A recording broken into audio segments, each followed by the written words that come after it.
Good afternoon, great people of Butte-Silver. It's my pleasure to be here.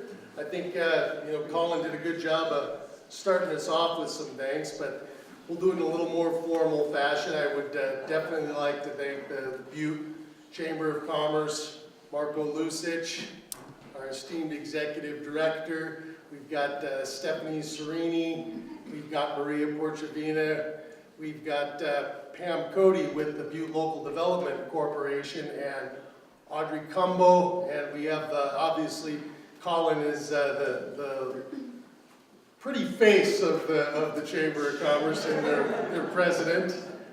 Complimented on the other side of our sponsorship aisle today, we have Ray Rogers leading the board of the Butte Local Development Corporation. So thanks to those folks for sponsoring the lunch today. You put together some good food in a great location like this, which we have to give thanks to Tony and Teresa Olson with the Butte Brewery for hosting us here today. And I guess you get this sort of a turnout, right? So I'd like to ask for a hand for everybody that's helped put this on.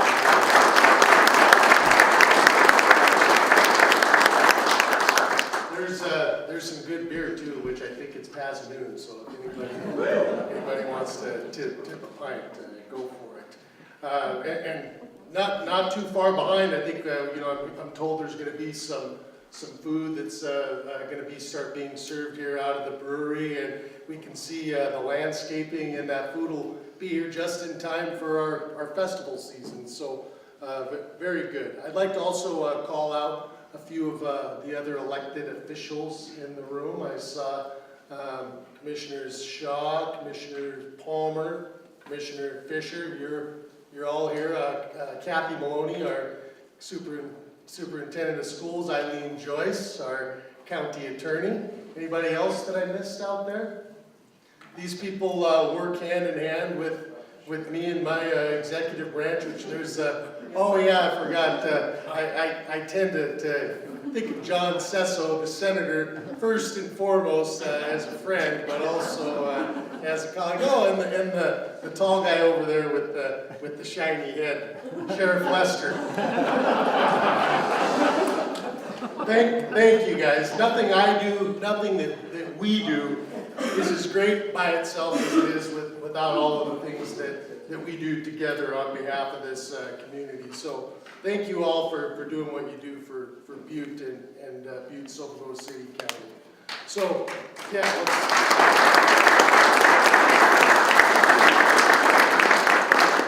so it's truly a pleasure and an honor today as I get to deliver my third annual State of the City County address to all of you. We've come a long way in a relatively short period of time, and today's turnout, I think, is just kind of one small indication of that, if you'll indulge me for just a minute.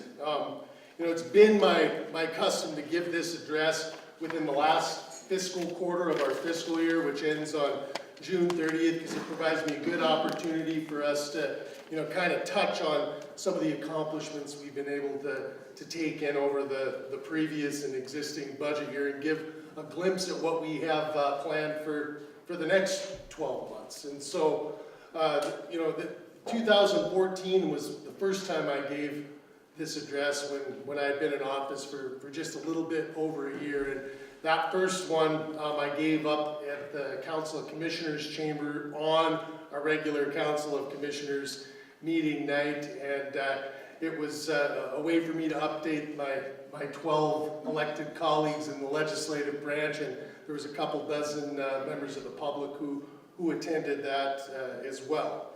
The theme of that talk was getting Butte back to focusing on its greatest strengths, and that would have been excellence and teamwork. To highlight some of the biggest projects that were underway at that time.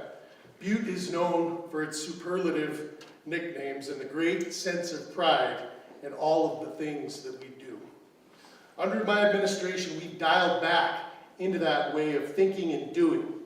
As a few of the examples from that first year, we We broke ground on one of the largest private construction projects in recent history with the new Northwestern Energy General Office building at Park and Main Street, a project that we just cut the final ribbon on just a couple of weeks ago. We were awarded two, not one, two national Parks and Recreation Awards, one for the Big Butte Open Space Park and the other one for transforming the original mine yard into a one-of-a-kind cultural venue.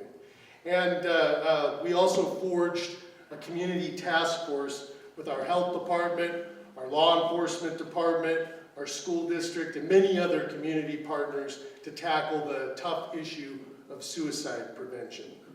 We've continued every day to build upon this simple yet powerful concept of working better together and doing better and better in everything we do, day in and day out. We have a lot to be proud of in our fascinating history and the good we've done to date. But I would challenge us all that the most exciting prospect for us lies ahead as we continue to improve and to work better together. It's no secret that Butte is and probably always has been the richest hill on earth for its people above anything else. As long as we continue to believe that and to prove that in the things that we do, our next glory days are only a sunrise away. In my second state of the city, we switched gears and venues. Instead of staying inside the courthouse, I teamed up for the first time with our Chamber of Commerce, and they hosted me up at Montana Tech's Frank and Ann Gilmore University Relations Center. And the thought in that was at least threefold. One, it was to highlight the strong and productive relationship that my administration and our local government has forged and continues to build upon with Montana Tech. It was also done to team up with, again, one of our local economic development partners, which now we've got the BLDC to add to this list today, in sponsoring the event with fabulous luncheon and then doing it in a location that was a location that could allow for more people to attend. And we had a much greater turnout. The theme of 2015 was investing in our community, because we are a community that's worth investing in. I highlighted some of the major public infrastructure projects and the return on investment idea that if we do not invest, we cannot expect a return. I further borrowed a concept from local entrepreneurs John and Courtney McKee, and that was urging us to look for the return on community in the projects that we take on publicly, privately, and as a team working together. Today in 2016, I smile broadly from within as I deliver my third State of the City address and unveil the theme, all the teamwork and groundwork that we laid in year one, all of the investments, public, private, and in partnership made since then and into year two, and all of us increasingly striving for excellence and improvement daily since. I present to you our return, an improved quality of life for our citizens. It's not just the beautiful structures now occupying what just short months ago were vacant spaces. It's the beauty and the way we are able to enjoy living among these buildings, these places, and our people. Further quality of life investments in our community include the carousel at Stodden Park finally, a kids fishing pond at Skyline Park, along with expanded dog park areas, improved trail access throughout the county, and hopefully, after the voters have their say on Tuesday, the construction kickoff of a new outdoor pool facility. Yes, the investments that we make in real dollars and cents, and also the investments we make working harder together and dedicating ourselves to being the best, are providing one heck of a return for our city, for our county, for our community, and for our neighbors. When you boil it down in these terms, today's State of the City address is really a report on the state of our people.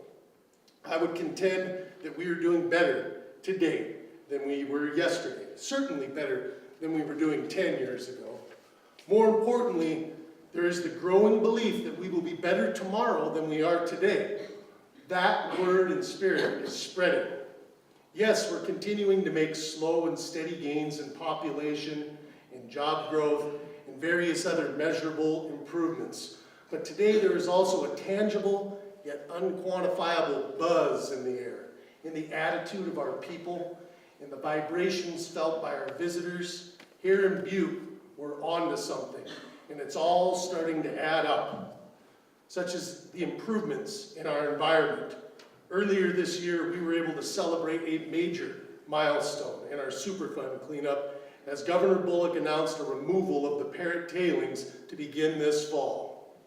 This is a huge development that has energized the larger community to get involved. Thanks to Fritz Daly, Ron Davis, Sister Mary Jo McDonald, and the Restore Our Creek Coalition, planning for and imagining the possibilities of what a restored Silverbow Creek corridor will look like.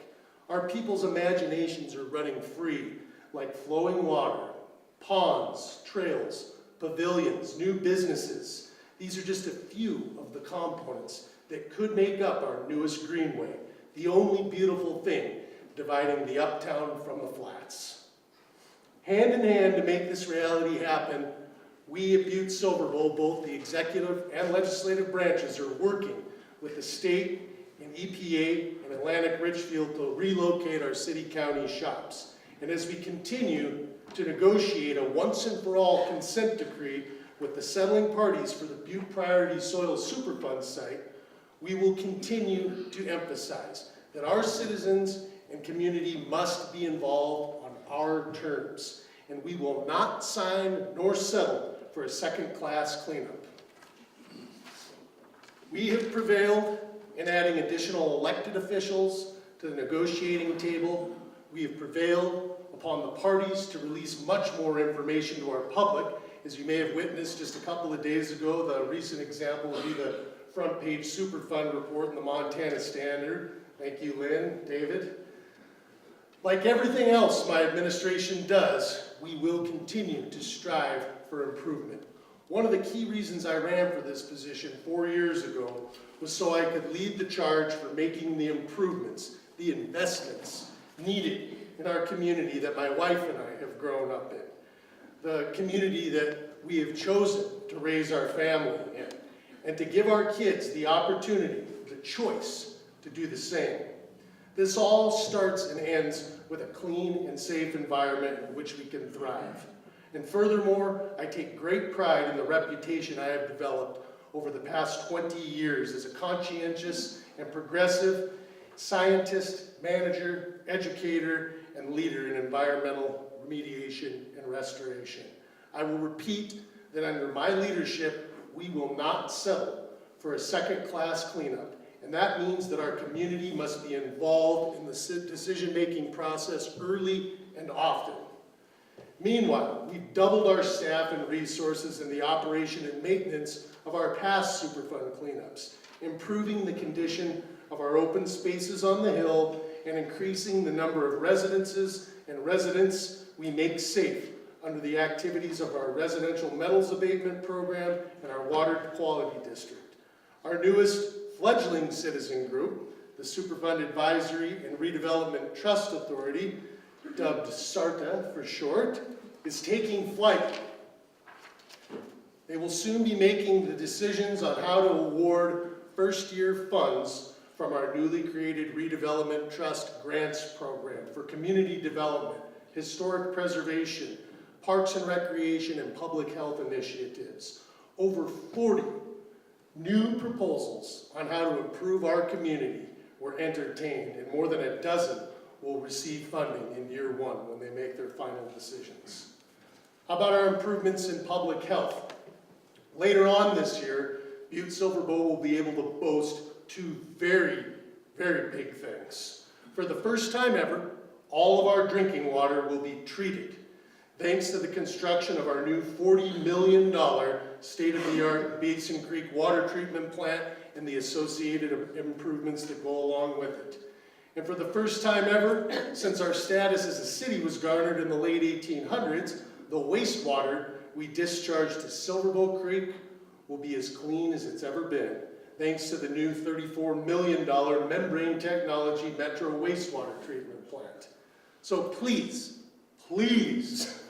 let's drop the myth, and it's actually an infatuation in some people's cases, of our dirty water. It's just not true. What is true is that very soon, Butte will boast having the best drinking water and the cleanest wastewater in the state of Montana.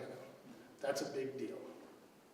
Also making the headlines of public health improvements is the successful implementation of our wood stove changeout program, a true public and private partnership between our health department, our SARTA funding, and Montana Resources. MR provided the funding for a new position, which was filled by Stephen Burns, who quickly went to work with homeowners to replace 24 of the worst polluting stoves in our valley. We're already starting to see a marked improvement in the small particulate air quality, and we expect further improvements in the second year of the program. How about improvements to our economy? Now, one of the top measures of improvement in a local economy is the creation and retention of good jobs. Montana Resources, Northwestern Energy, St. James Healthcare, Town Pump, Montana Tech, the school district, our local engineering firms, Residine, REC Silicon, Montana Precision Products, Aware Inc., Community Counseling and Correctional Services, Acadia, even our local government. These are the big ones, all stable and growing. Good paying jobs allow our families to lead good lives. I know all of these employers, including our local government, are proud to say we're paying our employees a living wage to give them the quality of life that they deserve. Many of them also go above and beyond to improve the quality of life for all of us through that investment in community we've strived to create through our public and private partnerships. From CCCS's building of the new Montana Chemical Dependency Center that saved 50 good-paying jobs from leaving town, to the new Miners Field baseball complex through the generosity of Montana Resources and the Washington Foundation, American Legion, and Northwestern Energy. These are projects and investments that spread far beyond the footprints of the construction site in improving our economy. Now let's take a look at those construction jobs created alone. The Northwestern Energy building, which was a $25 million project on its own, provided for over 350 jobs, both construction and supporting, all of them good paying ones over a 2-year period. Each of the major public works projects underway that I've already mentioned with Butte-Silver, our water and wastewater plants, are producing more than 35 high-quality construction jobs for local contractors and their workers. Later this year, we'll see another 80 to 90 construction workers put to work when we break ground on the new Burt Mooney Airport Terminal and the Uptown Butte parking structure. Those projects alone represent more than 500 good-paying construction jobs, and that doesn't include many other projects like the recently completed Montana Department of Transportation projects on the Rocker Climbing Lane or the Nistler I-15 exit interchange, Fairmont Hot Springs updates, McKenzie River's new bar and grill, or the ongoing projects of the Fairfield Inn, or Montana Tech's new Natural Resource Laboratory building. Add it all up, and Butte has seen over $250 million in construction over the past 3 years. Things are moving, shaking, and building in Butte-Silver. There's no doubt about it. Local businessman and realtor Mike McLeod recently gave me a copy of the book Malcolm Gladwell's Tipping Point because he thought I'd enjoy it and maybe even get excited by it, the perspective regarding Butte's precarious position where we currently sit. Whether it's all the construction and investment in infrastructure, the improvements we continue to make in our marketing of this wonderful place, the increased cooperation and collaboration we are seeing amongst our partner organizations in economic development, or most likely a combination of all of those, our city is gaining momentum and reputation across the state as a community on the move. And I'm certain that we will continue that momentum past that tipping point before I am able to hopefully give my fourth State of the City address to you all in 2017. We have also made and will continue to make improvements in our community in general. Our work to help our citizens most in need or who have a more difficult time helping themselves are paying off, albeit slowly, through our Butte Suicide Prevention Committee and our Continuum of Care Coalition. Our committee is strong and focused, comprised of more than 20 groups and individuals, and has resulted in new programming, such as the school district's Project Aware, the Continue My Story program, and the very, very recent, as in today, award given to teacher and legislator Edie McClafferty for her work in the passage of House Bill 374, the Suicide Awareness and Prevention Training Act. So congratulations to Edie and Judy for coming out and making that happen.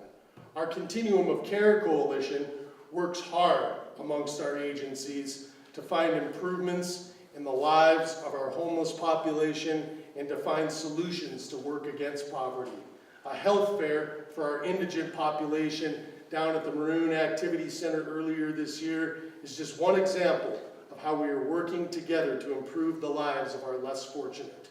I look forward to bringing Butte-Silver Bow's support to further these very crucial endeavors in the coming year. And also in the coming year, I am pleased to announce the next chapter in our partnership with Montana Tech. Chancellor Blackadder, who couldn't make it today, he's representing Montana Tech at the Frontier Conference meetings down in Lewiston, Idaho. He passed this along, my blessing, but later this month, we will be going out to bid for an $800,000 sewer main extension that will open new gateways for expansion for our hometown Harvard. In coordinated timing with an internal effort that the Chancellor has begun in creating a master plan for the campus, he and I will be working cooperatively and collaboratively to form a community campus planning committee, ensuring that all growth both on and around campus will be maximized for our community's mutual benefit. Projects like the Park Street Corridor, establishing a new PhD program, and efforts to involve tech researchers and students in our Superfund endeavors further have only been the beginning. We are excited of what future improvements can be realized working even more closely and frequently together. Go Diggers! And lastly, we continue to keep our daily affirmations of improving alive and well within our local government. We at Butte-Silver Bow are committed to improving the ways and means by which the local government serves our community and you, the citizen. We continue to improve technology so that there are more venues and avenues for citizens to access their local government, more bills paid online, more permitting and licensing and information available, more ways for folks to ask questions, request services, or voice complaints. It's all there on our website, on social media, on the public radio, and yes, eventually, live streaming too. We live in the 21st century, and we're dedicated to providing those kind of services. We're striving to create a new and improved culture of safety and health for our workers, new programs to train supervisors and employees in safety protocols, new access to healthy lifestyle programs and alternatives, new measures underway to ensure equal pay of all Butte-Silver Bow employees. These are all initiatives that are progressing and that will take shape in the coming year. We are also in the final stages of preparing a new draft strategic plan for Butte-Silver Bow local government to better inform our employees of the key goals, strategies, and actions we can all take to provide services more timely, more effectively, more excellently to our citizens and businesses. All of these lead to a more engaged workforce with a higher purpose and a higher morale, which leads us closer to the government and community that we all deserve. Perhaps most exciting is that once we have the strategic plan drafted, the next step will be engaging with you, the citizen, and your neighbors to finally begin a community visioning process. We want to know what you think of our plan, and we want to develop how to improve those services. We also want to work with you to come up with the plan to achieve the Butte-Silver bow that we all want to see in the future. Stay tuned, but more important, stay engaged, stay excited, and stay proud, because we're just getting warmed up. These are just a handful of the best examples, but I think you'd all agree. These are a lot of improvements to the state of our people. All products, I would contend, of our improved ability to work together, our improved willingness to invest in each other, and our improved dedication to believing we deserve nothing but the best. We have work yet to do, and we always will, but our best days will always be in front of us if we promise to keep these principles in mind and in heart. That's it in a nutshell. Working together, investing in each other, and believing that we all deserve nothing but the best. Because after all, Butte is number one. Today more than ever, that is because of the quality, not the quantity, of our people. But of course, we already knew that. Let's not forget it. Thank you for your time and attention. Thank you for your continued investment and energy in our community tomorrow. God bless Butte, America.